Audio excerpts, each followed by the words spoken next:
Some things to talk about. It's going to be dry for the next several days, probably to about next Friday. Heat advisory along the coast today. We'll probably see a repeat performance for this tomorrow. Maybe we'll see a heat advisory up in our area Monday, but more likely it's looking for Tuesday, Wednesday, into Thursday, possibly Friday.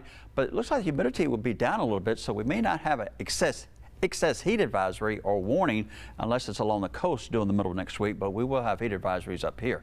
As far as what's going on satellite radar, absolutely nothing. We don't expect much. Now, tomorrow and Monday, there's going to be a little disturbance trying to move across the southern Gulf. It may bring a few showers, say Tallahassee over toward Apalachicola. I don't think they'd be any closer to us than that, but about a 20–30% chance of rain down there for Sunday and Monday, but not up here. As far as what we're looking at with temperatures, 91. I know we got to at least 95 today, but again, the heat is really noticeable to the west of us. Several days in a row, Jackson at 100 degrees. They did catch a break at the middle of the week, but they're back up above 100 now, 95 at New Orleans. You see the heat has moved all the way up into the Central Plains, all the way up to southern South Dakota. You can see in Missouri, Kansas City, it's 97 degrees. A lot of clouds are showing up out west, and we're going to talk more about the tropics with Hilary in a moment. A week ahead, hot to hotter.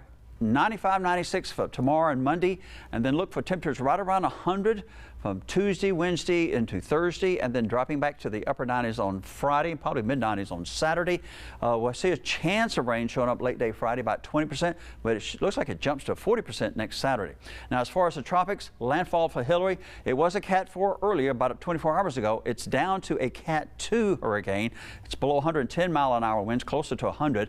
It will make landfall as a Cat 1 hurricane at west central Baja tomorrow morning around sunrise, and then tomorrow night around sunset it would be moving into Southern California east of San Diego as a tropical storm, and then as we get into around midnight tomorrow night, it will be near the California-Nevada border.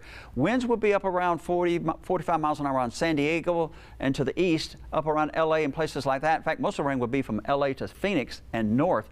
But the big problem with this is going to be flooding rains. They're calling for 3 to 6 inches, but I would not be surprised the local areas get 8 to 10 inches. And some of that rain may be hanging around the middle of the week in parts of Utah and Colorado. Now, as far as we're concerned, August 21st, 22nd, that little system going across the southern Gulf may become a tropical depression, a weak tropical storm toward Brownsville or Corpus Christi.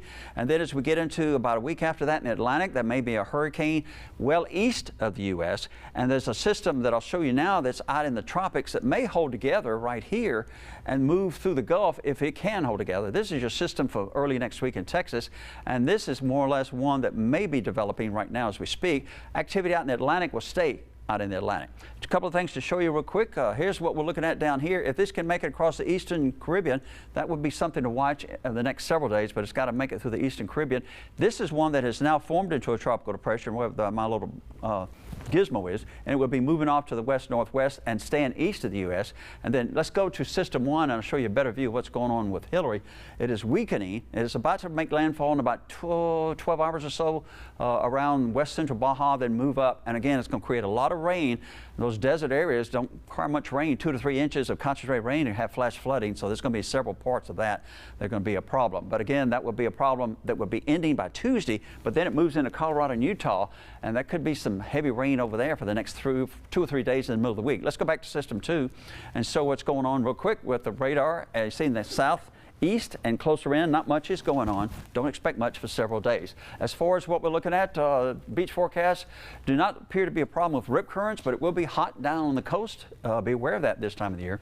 75 for a low, and there's your extended forecast, kind of a dry one until we get to late in the week and pretty hot in the middle of the week. Aaron?